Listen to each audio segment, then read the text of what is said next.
The broadcast is now starting. All attendees are in listen-only mode.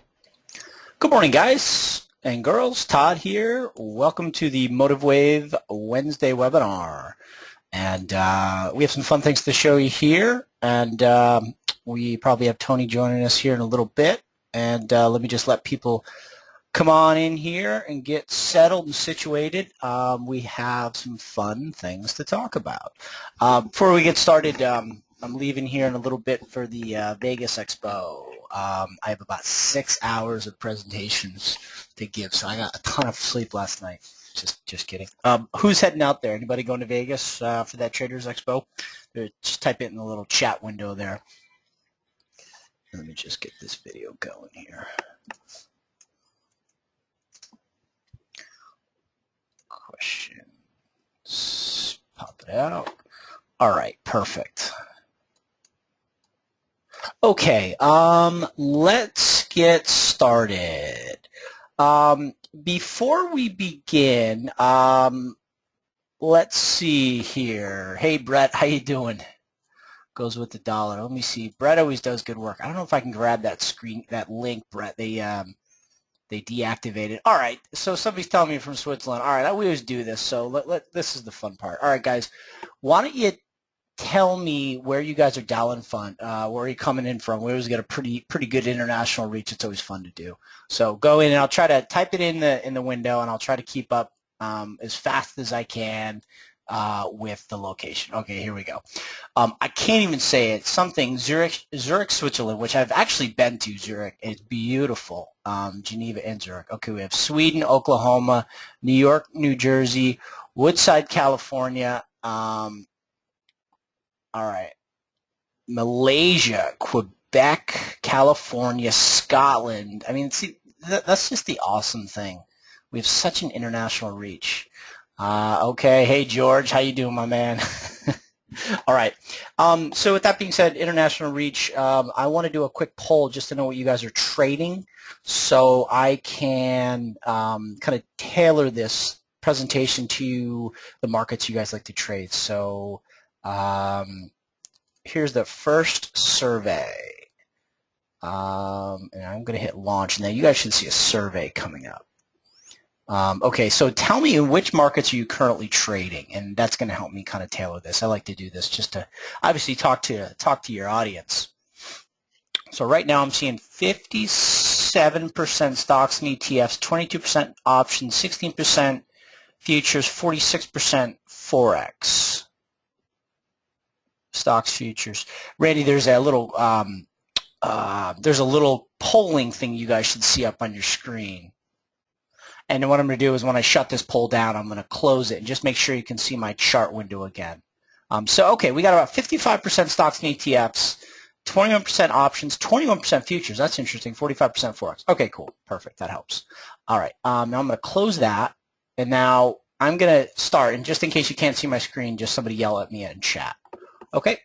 All right. So, guys, I don't know if you saw the free video that I did last night, but, you know, I'm heading into Vegas. I'm doing a 4-hour presentation on intermarket analysis. And, you know, a lot of you guys know MotiveWave is excellent Elliott Wave software, which it definitely is, but also wonderful is its ability to do intermarket analysis. So we're going to do some of that here. I'm going to show you some of the content I'm going to bring into to Vegas. And, you know, the guys who are trading stocks and ETFs, obviously, you got to know what the longer term. You got to know what the longer term markets are. You got to know what the intermarket relationships are, because that's going to have a big time impact on your traded market. And those of you trading stocks right now, I think you may have noticed, but this right now, and we'll talk about it a little bit, is a sector-driven market. This is all about the sectors right now. You've got some really interesting but also concerning sector leadership in the stocks. You know, you've got utilities, you've got healthcare. You have staples, and these guys have been the best performers of 2014. That's not good, right? So I mean, your consumer cyclicals are underperforming, financials underperforming. So you know that from a sector rotation point of view, that's very interesting. You also got to know where the major assets are. You know, stocks, bonds, commodities, and currencies. So you know, it's just intermarket analysis is very fun, and what it does is it gives you an edge to then filter down into whatever technical setup you like to do on your single chart analysis. You know, obviously we love Elliott Wave. It's, I think, the best trading methodology out there. And but the intermarket analysis helps you filter that single market analysis. So I dig it. It's fun. All right, so here's the dollar. And I don't know if I was up too late last night. I swear I wasn't drinking any wine. But you just, you know, I definitely listen to some good music. And I think, you know, doing good chart analysis is required for you to get in a mindset that kind of lets go of inhibition and just think and forget about everything that you think you know about the market. Okay, it's really quite a wonderful situation or a wonderful event to you know, put headphones on. I love my, oh, I haven't packed up for Vegas, my Bose noise canceling, especially with twin boys in the house. I love to put my headphones on, get some good music that gets you into a good mood, good rhythm, and look at and do chart analysis and really just, you know, shed all inhibitions and just look at what you think and what you see on this chart. And you're looking for rhythm. I mean, I don't want to get all crazy, crunchy, hippie granola on you here, but you know, I see a pretty good rhythm here in the dollar that it seems to be following about a 300-week cycle. And what I mean by that is this. So if you start from 1989, and this is the U.S. dollar index futures front month continuous contract, start from 1989, I would say that began a swing. That swing lasted about 305 weeks to the April 1995 low. Okay, we found a very significant low, and then the dollar started to rally. So this is the next swing in green. This was the U.S. stock market boom, right? I mean, this was a lot of this was commodity oil being built up in the 90s at the first Gulf War and all that stuff. So then U.S. stocks started to rally as the dollar did. We peaked out once the Nasdaq began to roll over, and that was around July 2001. That rally was 324 weeks. Okay, fine. So then all of a sudden, the stock market crashes. Greenspan's like start slashing rates like they're going out of style, and the dollar falls. We have a little move there. I'm not going to consider that a swing. I think the actual swing ends down here at the beginning of the credit crisis. Actually, the credit crisis began in 2006 and 7, really. A couple bear stearns, hedge funds blew up and stuff like that. But then the U.S. dollar became the safe haven currency in the midst of the currency crisis in 2008. And then if you guys were trading FX at the time, I mean, this was freaking wild. I mean, this was just a wild move.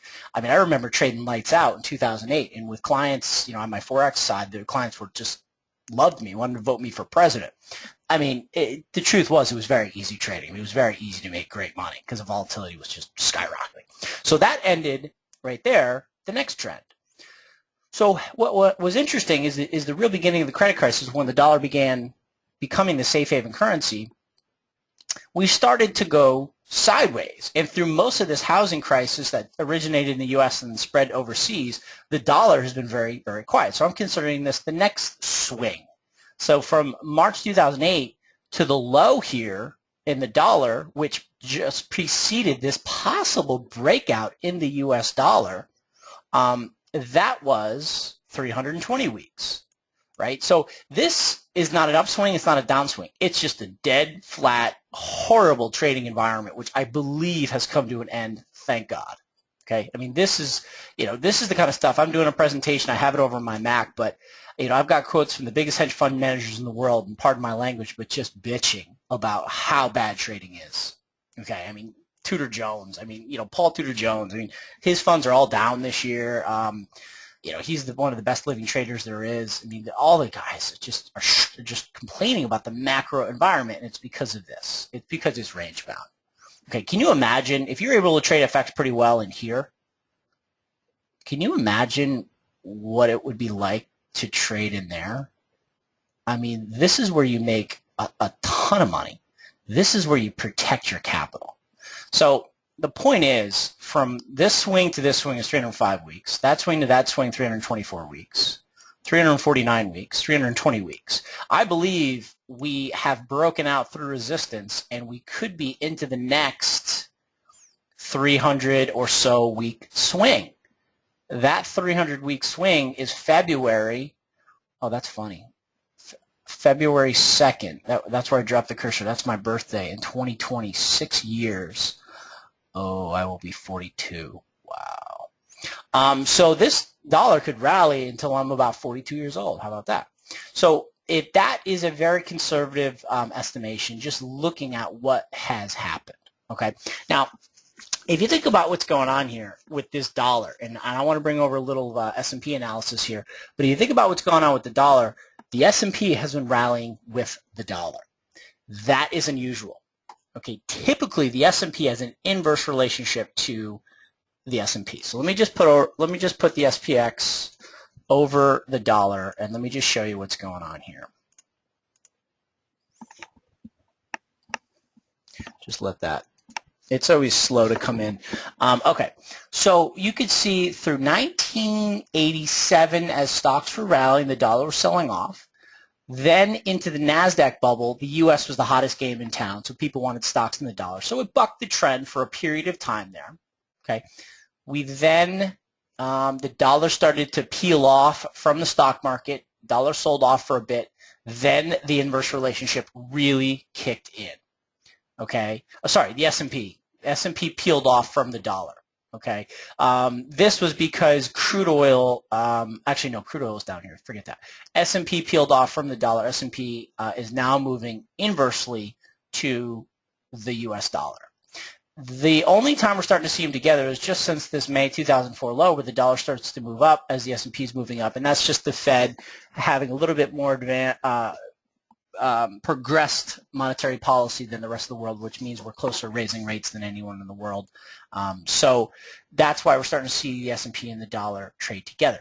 My point is, unless we are going to go into another, just historic rally in stocks where everyone wants U.S. stock markets and U.S. dollars, which, this was a once-in-a-lifetime rally in the NASDAQ. Do you think we're going to see it twice in 20 years?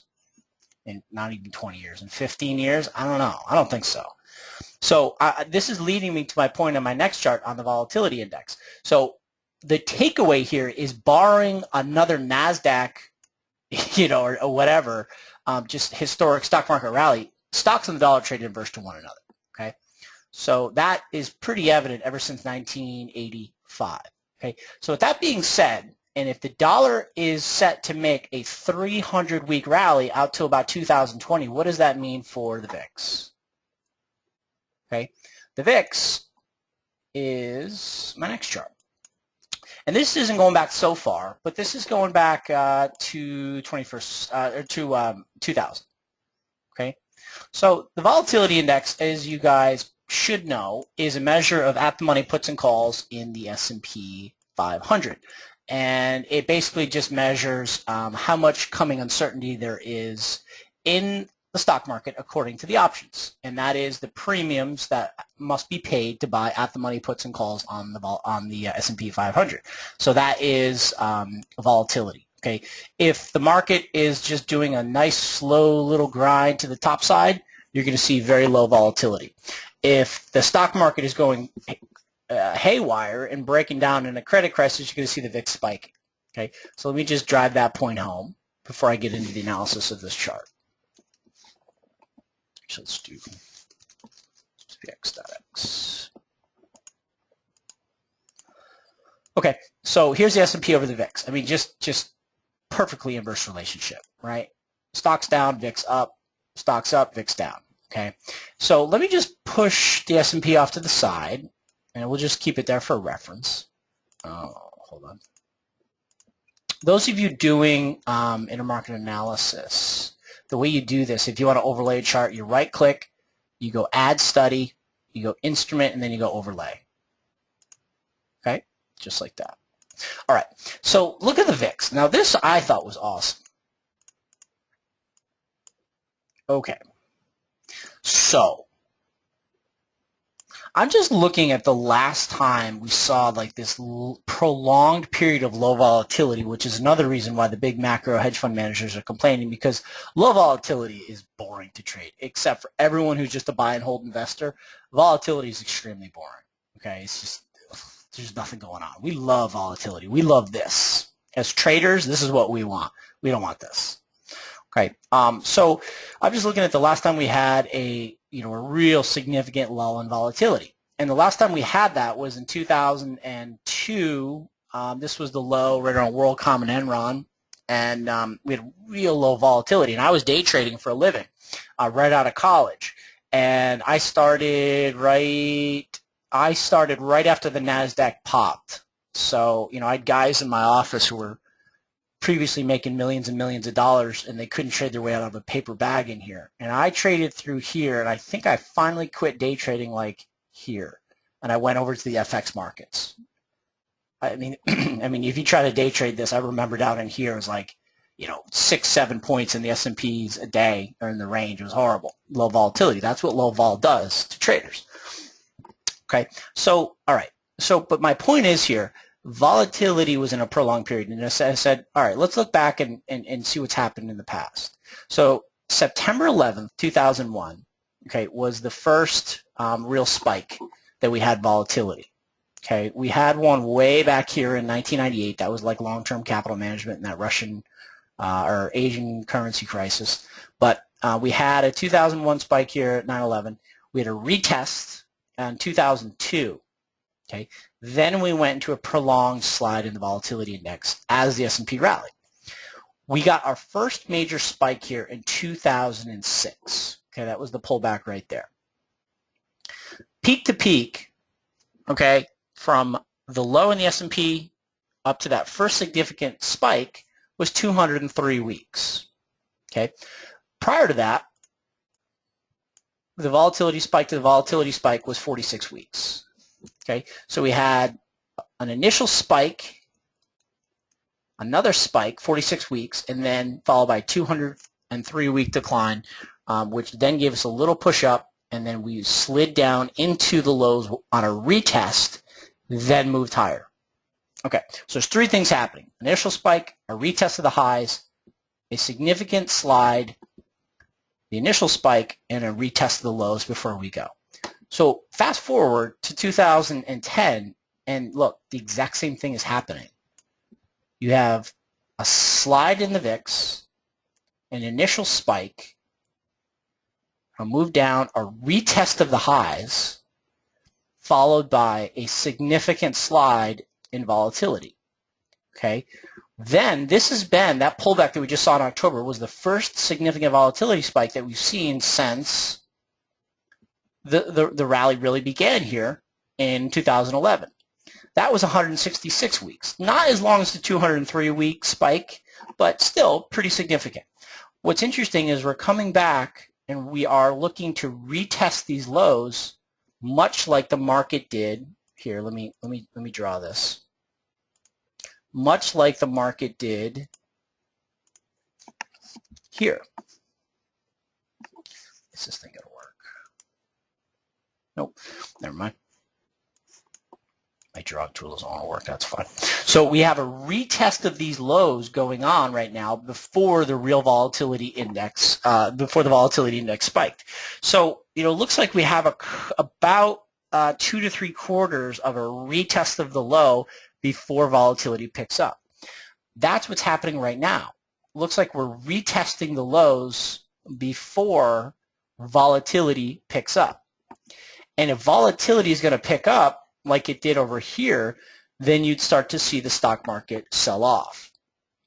Okay, so if you think about that, that has major implications for the downside in the stock market. Do I think we're going to get another credit crisis lows? No, I don't think so. Okay, nor do I think we're going to go into another NASDAQ rally. I don't think we're going to go into a significant decline like we did in the credit crisis lows. But if history is to repeat itself, you know, a spike, a retest of the spike, a slide into the lows, spike, retest the lows, get a spike, retest of the highs, slide into the lows, spike, retest of the lows, then volatility begins to move up, the S&P should begin to push down. So tying that back to the dollar that we just did, which is right here, remember the S&P and the dollar have an inverse relationship. As the stock market goes up, usually the dollar goes down. Okay, so if the dollar is in fact breaking out and is facing a 6-year rally, that means the S&P could trade with the dollar for another couple quarters, as the VIX suggests, which would be a slide into the lows and a retest, just like we did down here. Then the volatility index is going to move up. then the stock market is going to sell off, and the dollar is going to rally as it typically does, which is in an inverse fashion to the S&P. So what's my point of all that? My point is, I think the VIX is telling us we have a period of, let me show you another trick on MotiveWave.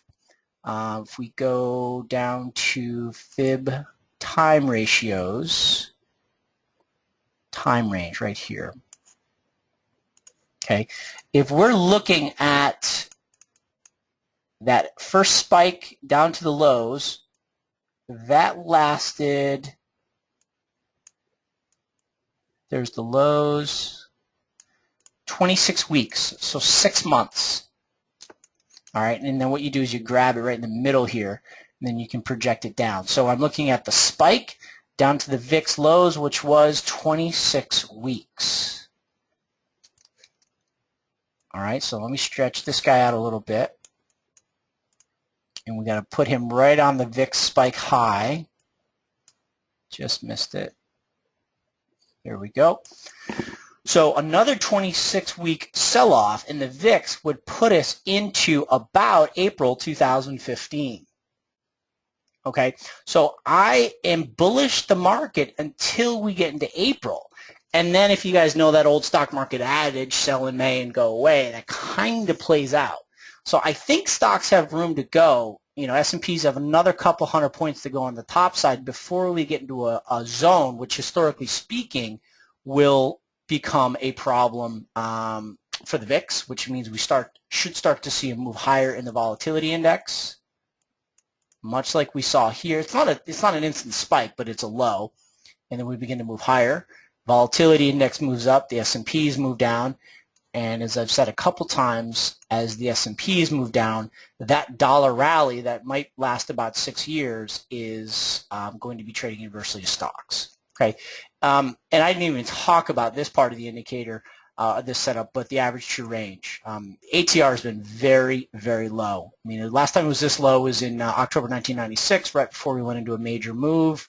ATR was at a major low just before the market went into a significant low and the credit crisis began, and here we are again. Okay, so ranges in the dollar are so tight. We've reached a range low, and now I think it's time for a range expansion, especially if that volatility index wants to pick up, S&Ps want to go down. You're going to see a range expansion in the currencies. And those of you kind of trading currencies, if you've been, you know, making a little bit of money, if you've been doing okay in here, you know, just hang tight, because when this thing breaks and we go into another move like this, or even a move like that, or a move like that, I mean, that's when, you know, you make big money. Guys, did that make sense? Should I do that in Vegas, or was that completely confusing? Feedback would be greatly appreciated.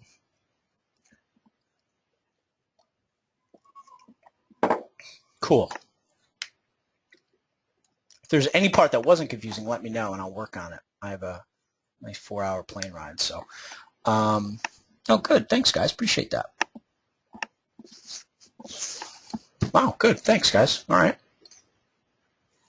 if it sucked, I really want you guys to tell me that,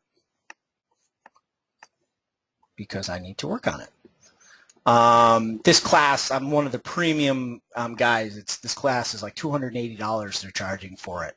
I mean, I wouldn't even charge that much. I'm getting none of the money. So at least I want to do a good job for those people who flew out and are paying that money. Okay, so that's that. Back down to, you know, more kind of normal time frames. Let's see.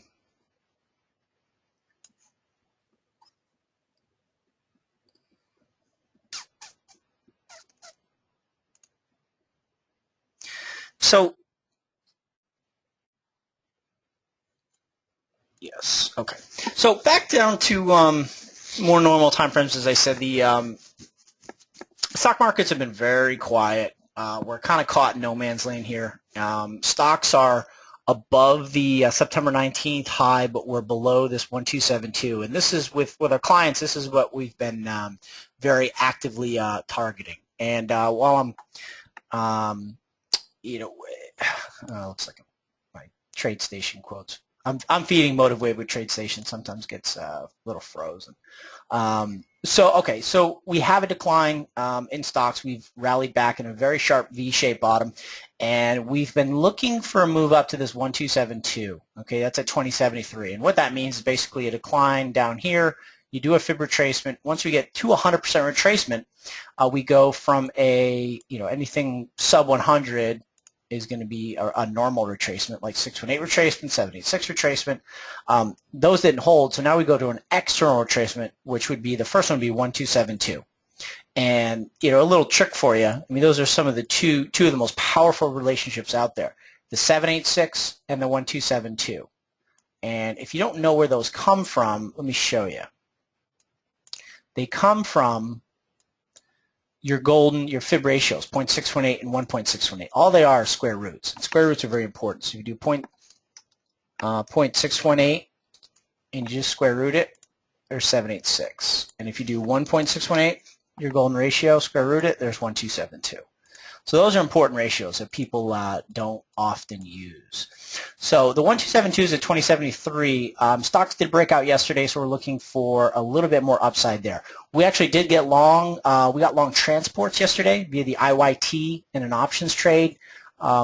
Transports have been one of the strongest sectors out there, and transports are getting a double bang from two markets. One is a higher S&P. Transports are directly correlated with the S&P.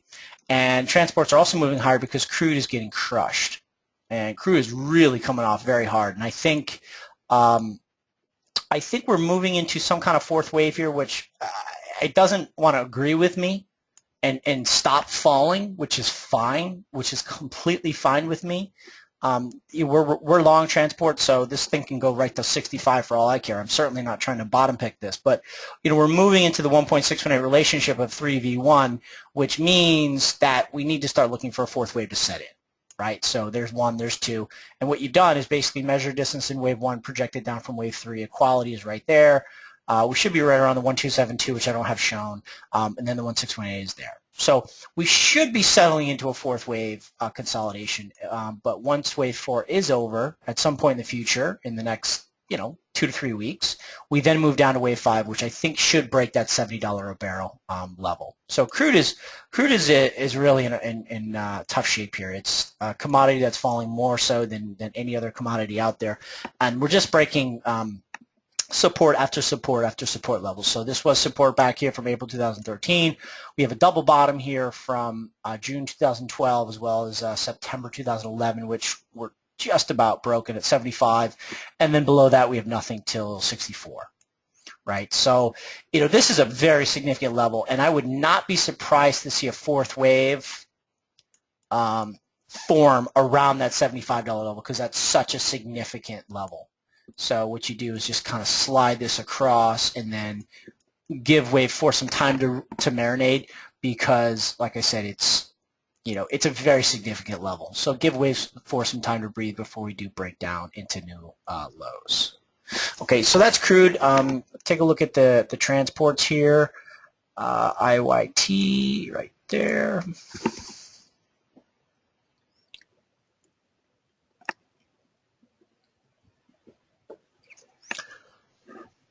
All right, finally, some good feedback, Jody. Needs to be just more crisp. Comes off a little rambling, so points get lost. Good point. I agree. Need to be a little bit more concise. Actually, I do want to ramble. This class is 4 hours, so I need some filler. But no, you're completely right. Completely right. So here is the transfer.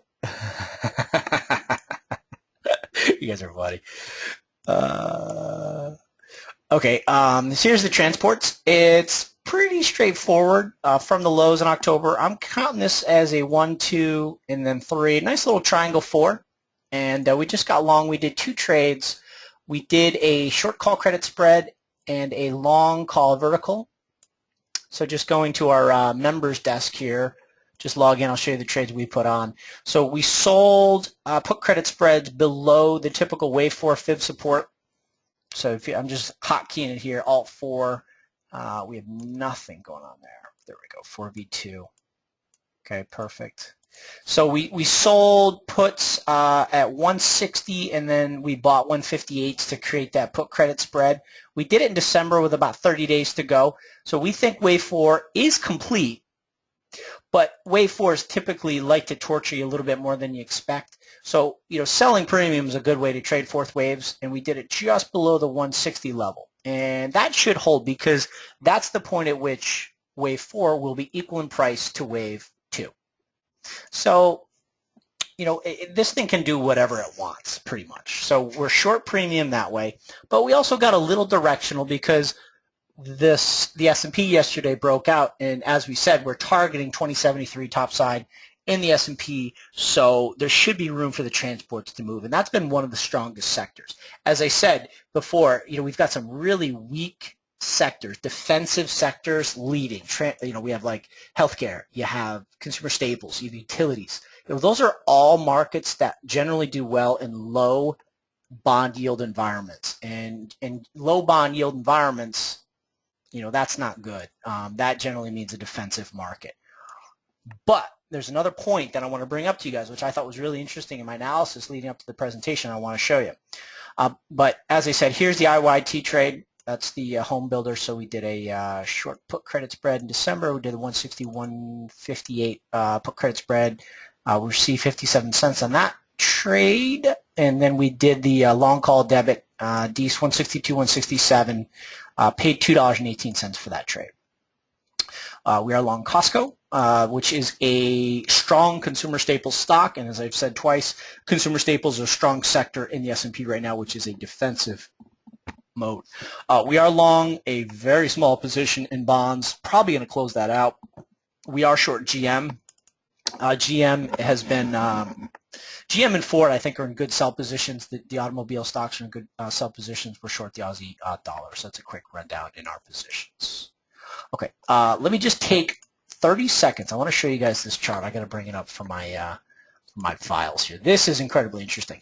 While I'm doing this, I'd like you guys to write down in the chat window, do stocks and bonds trade together, or do they trade against each other? Inversely, do they have a direct correlation, or do they trade together? And I'm just talking generally all the time. Tell me what you guys think while I look for this chart.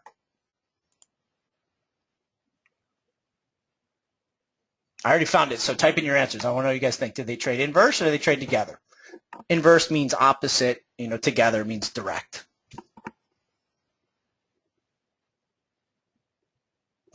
I have everybody saying inverse.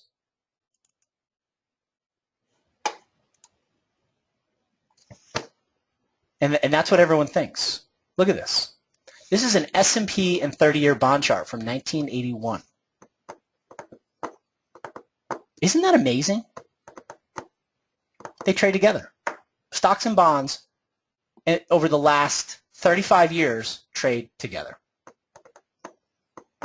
It's just amazing to me. It just goes to show that lower interest rates, lower bond yields are good for stocks. And that's kind of what we're seeing right now. So that's another reason why I'm staying long. Yeah, right, Brett. This is the bond price. This is the price of the bond. If you guys were saying yields, inverse to yields, then you're 100% correct. Remember, bond prices up, bond yields down. Perfect inverse relationship. I think I have another chart. Bonds, bond yields. Yep. So here's the 30-year bond futures in green. Here is the orange bond yield chart there. Okay, so I had to go over to stock charts to get this chart because the data I'm using to feed MotiveWave doesn't give me that much. But bond prices trade with stocks, and the only two times the correlation went clearly negative, and this is the correlation right here, was in 2003 and 2004 when the S&P really began to peak. I mean, this is a 21 period correlation study, so it takes some time to kind of filter into the study. These are quarterly bars. Each bar is worth 3 months, so it takes several bars for it to filter in. And that the only time the correlation went negative, meaning stocks and bonds trade opposite each other, was in the S&P crash. Right there, bonds moved up as the S&P moved down. The correlation went negative. We went back to a zero, no real strong correlation here in the chop period of 2004, 2007, 8. Then we went into the credit crisis. S&P in red dove as the bonds rallied. Correlation went negative. So, then we bottomed out, and now we're back into a direct correlation period with a positive correlation. Back in the 80s and 90s, we saw strong direct correlation. So one of the things making me wonder that, okay, maybe we're in a period where stocks and bonds do trade together like the 80s and 90s. Those were in inflationary environments, okay? Those were in, 80s where, I don't want to get into this conversation right now. It's a little in depth, but the only time that stocks and bonds really trade inversely is in deflationary markets, when stocks are crashing, when stocks are coming off. When stocks are coming off, employment goes up, investment in the economy goes down, consumer credit becomes less available, money supply becomes less available, and that is the definition of a deflation, falling prices. You might say, well, falling prices are good. No, it's not good because you have less money, and you probably don't have a job, right? So the only time stocks and bonds trade inverse to one another is in deflationary markets, and we've seen two over the last 35 years, which is in stock market NASDAQ crash and the credit crisis. We have since emerged, and if we are going to embark on a new rally, it would need to be along with bonds. So everyone trying to pick the top of bonds, not realizing that we might not be in a deflationary economy anymore. And I know you could say, fine, look at Europe and all the stuff that's going on there. There are deflationary forces out there. But if we can get things cleaned up over the next couple of years, we could see a long period where stocks and bonds rally together, which means bond prices up, yields down. So we could be in a low yield environment for like 20 years, like we did back in the 80s and 90s. So barring another deflationary scare, stocks, bonds trade together. So when you're trading the stock market to the top side, let's pull it back. Don't think that a higher bond market is necessarily a bad thing. All right.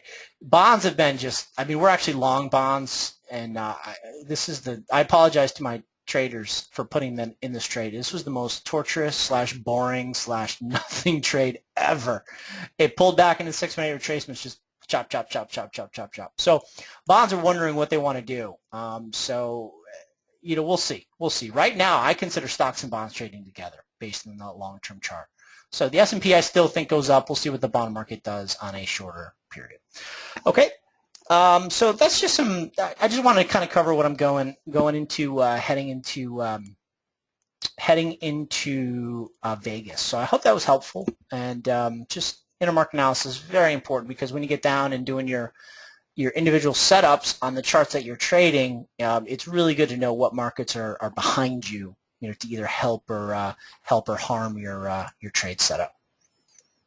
Minutes today definitely is going to move bonds. We'll see what they say in terms of details in terms of a possible rate hike or whatever.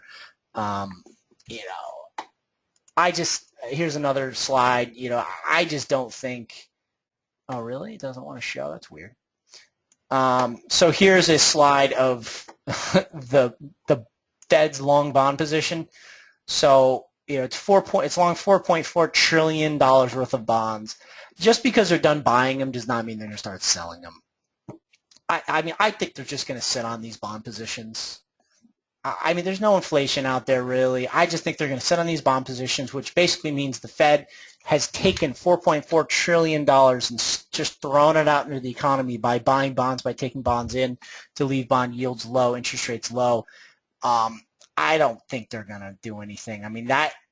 If this level just stops going up, it just goes sideways, that's going to create that long bond, long stock trade, because they're not really going to come out and sell those bonds. Sure, this is only about a third of the total float of bonds out there, and I'm not exactly sure on that number, but I've read several times from some smart people that's roughly a third of the total liquidity out there, or the float, I guess you'd say. So if they just hold these bonds, it means they're not selling them, so bond prices can continue to go up like they have for 35 years. Jay, may I have your email address? Tony says there's been complaints with TradeStation feed and not getting historical data. That'd be Yeah, Jay, no problem. Just email me. Yeah, it's TradeStation with MotiveWave is decent. It's not great. It's decent. Um, the historical data is good. I've used eSignal in the past, and it was good. I had all the markets, and the feed was like I was paying like $1,000 a month. I mean, I had every exchange. So eSignal was a little expensive, but eSignal's not bad. TradeStation is decent. But you can email me. It's my email. Just email me here, and this will definitely get to me, info@tradinganalysis.com. I just sent it in. In terms of FX, I mean, FX is great. And that's why I love the FX markets because, you get free data providers from FXCM and Oanda and Forex.com, and it's great. That's why I love the FX markets because the barrier to entry is nothing. But trying to get stock data or futures data because, the exchanges are milking you guys so much for exchange fees. I mean, that's kind of what is not fun about trading stocks and futures for guys with smaller size accounts. So Forex is great because data is readily available and it's very quick. So, all right, guys, I'll leave it there. Market's going to open in 2 minutes. Hope that helped. And I know we went on kind of a wild ride and a little bit longer term than we're used to. And, Jody, I'll work on that rambling problem for you. All right? But no, thanks, guys. Appreciate it. And I'll see some of you in Vegas. And have a great, great rest of the week. And we'll see you next Wednesday. We're doing this every Wednesday. Check us out at Trading Analysis. Oh, there's one more thing I wanted to do. If you guys don't mind, just do two quick surveys. I just want to know if you guys are clients of Trading Analysis and MotiveWave. So there's the first one. Are you a client of TA? And I'll leave that up for a second, and then I'm going to ask you the same question about MotiveWave. If you don't mind answering, that would be much appreciated so we know who we're talking to. And as I said, we just want to make a better presentation for you guys. And that poll is going to be closed in 3, 2, 1, close, and then I'm just going to do the same thing with MotiveWave. Launch. And there's the MotiveWave.